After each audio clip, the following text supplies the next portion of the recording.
ये दुनिया अस्तित्वों पर टिकी है और उन अस्तित्वों में भूत, प्रेत, आत्मा, रूह, ये सभी ऐसे नाम हैं जिन्होंने अपने होने का एहसास किसी न किसी को ज़रूर कराया है। जब पॉजिटिव एनर्जी को स्वीकारा जाता है तो कहीं उसके पीछे निगेटिव एनर्जी से भी नकारा नहीं जा सकता। तो दोस्तों, आज जो मैं कहानी आप लोगों को सुनाने जा रही हूँ वो सचमुच हैरान कर देने वाली है। तो आइए अब कहानी की तरफ चलते हैं। नारायण सिंह शहर के एक बड़े सरकारी अस्पताल के पोस्टमार्टम विभाग में गार्ड का काम करता था। उसे यहाँ नौकरी करते हुए तकरीबन 25 साल हो चुके थे और वो पिछले हफ्ते रिटायर हो चुका था। उसने बड़े अफसरों और डॉक्टरों से सिफारिश लगवाकर अपने बेटे किशन की नौकरी वहीं पोस्टमार्टम डिपार्टमेंट में ही लगवा दी। अब किशन अपने पिता की जगह पर गार्ड की नौकरी पर लग गया।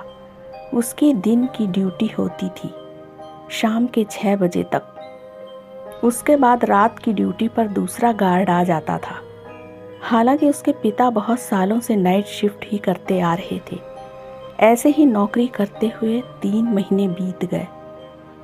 दिन में काफ़ी गहमा गहमी रहती थी क्योंकि ज़्यादातर पोस्टमार्टम दिन में ही होते थे, जिससे वहाँ पर डॉक्टरों, पुलिस स्टाफ और मृतकों के करीबी वहाँ पर मौजूद होते थे। किशन के पिता नारायण अक्सर कहते थे, नाइट की शिफ्ट अच्छी होती है क्योंकि तब वहाँ शोर शराबा नहीं होता है। हाँ, कुछ एक डॉक्टरों का आना जाना लगा रहता है क्योंकि वो अपनी फाइनल रिपोर्ट कई बार रात में ही तैयार करते थे। इन 3 महीने बीत जाने के बाद किशन की रात की ड्यूटी लग गई। रात में वाकई काफ़ी सुकून था। एक हफ्ते में ही किशन जान गया कि उसके पिता ठीक कहते थे। कई बार डॉक्टर उसे पास बने गार्ड रूम में कुछ घंटों के लिए आराम करने के लिए भेज देते थे। इन्हीं में से एक डॉक्टर रक्तिम बैनर्जी भी थे, जो अक्सर रात को वहाँ आते थे और 2-3 घंटे वहाँ बैठकर अपना काम करते रहते थे। वो जब भी आते थे तब किशन को उसके कमरे में भेज देते। कभी कभार वो किशन को कुछ रुपए भी दे देते थे इनाम के तौर पर। खैर, इसी तरह दिन कट रहे थे। पोस्टमार्टम विभाग काफ़ी लंबा चौड़ा था, जहाँ कई कमरे और एक लंबा गलियारा था। गलियारे के आखिर में मॉर्चरी थी, जहाँ मुर्दे रखे जाते थे। साथ ही एक रूम था जहाँ डॉक्टर अपनी रिपोर्ट आदि तैयार करने का काम करते थे। रात में सब तरफ सन्नाटा रहता था। एक बार घर में किशन के पिता नारायण ने पूछा कि ड्यूटी कैसी चल रही है। तब किशन ने बताया सब ठीक ठाक है और हाँ, डॉक्टर रक्तिम बहुत अच्छे हैं। वो उसे आराम करने के लिए छुट्टी भी दे देते हैं और इनाम भी देते हैं, पर वो अपना काम सन्नाटे और अकेले में ही करना ज़्यादा पसंद करते हैं। नारायण सिंह कुछ देर बेटे की बात सुनता रहा। फिर कुछ देर बाद बोला कि जैसे जैसे डॉक्टर साहब कहें वैसे ही उनका कहना मानते जाना। उन्हें डिस्टर्बेंस बिल्कुल बर्दाश्त नहीं है, बस इस बात का ख्याल रखना। हमेशा की तरह डॉक्टर रक्तिम आते, किशन को उसके कमरे में भेज देते। कुछ घंटे बाद उसे आवाज़ देकर कहते कि अब मैं जा रहा हूँ, बाहर आ जाओ। और फिर किशन अपनी जगह ड्यूटी करने लगता। इसी तरह महीनों गुजर गए। आज किशन का मन कुछ उदास था क्योंकि उसके पिता की तबीयत ठीक नहीं थी। उसका मन घर पर ही लगा हुआ था, पर मजबूरी थी, ड्यूटी तो करनी ही थी। रात के तकरीबन 1:30 बजे थे और किशन बिस्तर पर लेटा सोच रहा था और उसे नींद भी नहीं आ रही थी। एक अजब सी बेचैनी थी। वो बिस्तर से उठा और कमरे से बाहर आ गया। सामने लंबा गलियारा था और मॉर्चरी की लाइट जल रही थी। शायद डॉक्टर साहब अंदर थे। किशन ने सोचा कि देखता हूँ, शायद डॉक्टर साहब को पानी आदि की ज़रूरत हो सकती है। और वो धीमे धीमे मॉर्चरी के दरवाजे तक आ पहुँचा। तभी उसे कुछ अजीब सा लगा। अंदर से किसी के बातें करने की आवाज़ें आ रही थीं। किशन वापस मुड़ गया। उसे अपने पिता की बात याद आ गई कि डॉक्टर रक्तिम को डिस्टरबेंस बिल्कुल भी पसंद नहीं है, और वो उल्टे पांव कमरे की तरफ लौट आया।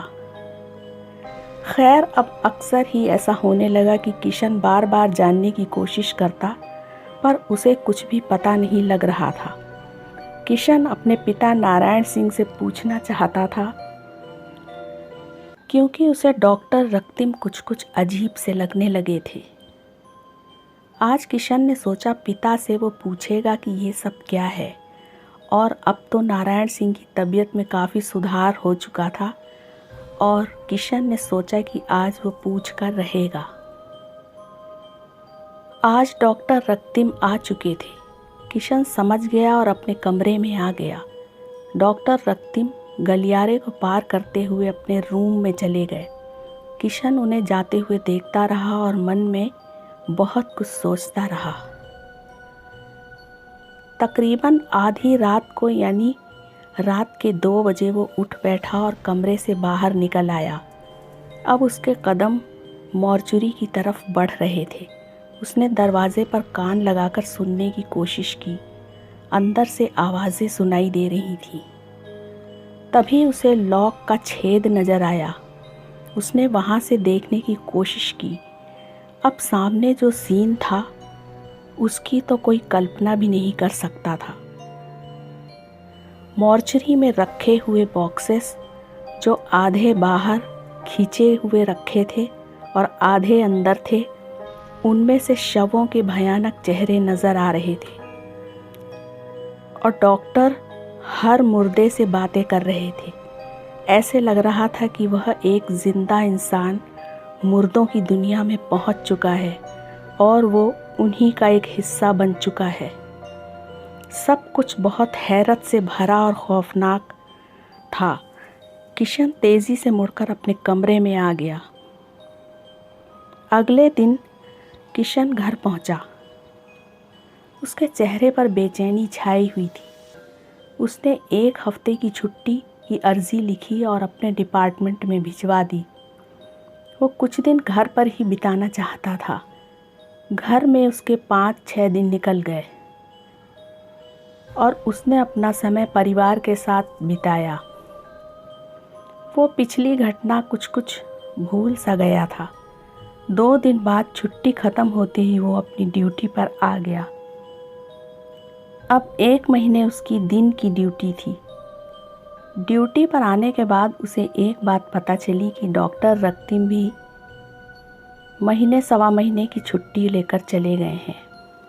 शायद वो अपने घर चले गए थे, जो उस शहर से दूसरे शहर में था। अब किशन अपनी ड्यूटी करता और 6 बजे तक घर आ जाता। इसी तरह 20-22 दिन निकल गए। तभी एक बहुत ही दुखद घटना घट गई।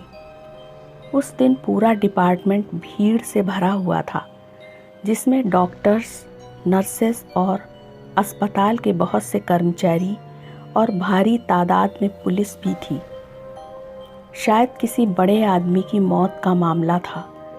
किशन को जब मृतक का नाम पता चला तो उसे विश्वास ही नहीं हुआ।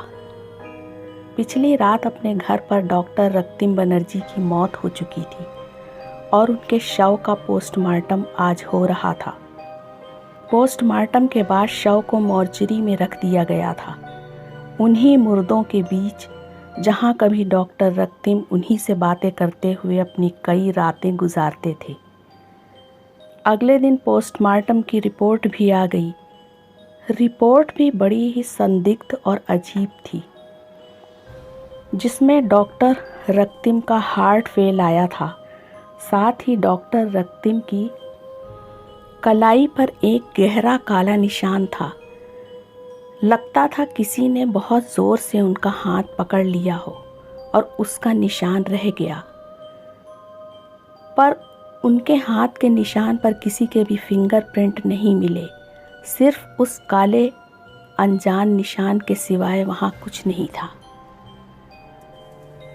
अब किशन का मन बहुत ख़राब हो चुका था। वो घर पर ही था। नारायण सिंह को भी ऐसी दुर्घटना पर बेहद अफसोस हो रहा था। उनके मुंह से बस इतना ही निकला कि वो लोग ही उसे अपने साथ ले गए। दरअसल बाद में पता चला कि डॉक्टर रক্তিम को मृत लोगों की दुनिया के बारे में जानने की जिज्ञासा काफ़ी समय से थी और वो जानना चाहते थे कि क्या इस दुनिया के अलावा भी कोई और दुनिया है। उन्होंने इस पर कई रिसर्च की और अपनी निजी डायरी में भी बहुत कुछ लिखा। इसके साथ ही साथ वो कब्रिस्तान और सुनसान वीरानों में भी घूमते रहते थे और कहा जाता है कि वो शायद उन वीरानों में किन्हीं अदृश्य शक्तियों से बात करते थे। इस पैरानॉर्मल एक्टिविटी को जानने में उन्हें कई साल लग गए। कहते हैं कि वो मुर्दों से बातें करते थे और अपने अनुभव भी लिखते जाते थे। और हाँ, वो कई बातें नारायण सिंह से भी शेयर करते थे। रिटायर होने के बाद भी नारायण सिंह अक्सर उनसे मिलने उनके घर जाता रहता था। नारायण सिंह ने किशन को बताया कि पिछले हफ्ते जब वो डॉक्टर साहब के घर उनसे मिलने गया तब वो बहुत बेचैन थे। उन्होंने नारायण सिंह से कहा कि किसी को कुछ मत बताना, मुझे कुछ अदृश्य लोग अपने पास बुला रहे हैं और रात को अक्सर वो मेरे चारों तरफ घूमते रहते हैं और ये कहते हैं कि हम तुम्हें अपने साथ ले जाएंगे और तुम्हें हमारे पास आना ही होगा। और इसके बाद ये घटना घट गई। ईश्वर जाने इसमें कितनी सच्चाई है, हम इंसान तो नहीं समझ सकते। तो दोस्तों, ये अजीब कहानी आपको कैसी लगी मुझे ज़रूर बताइएगा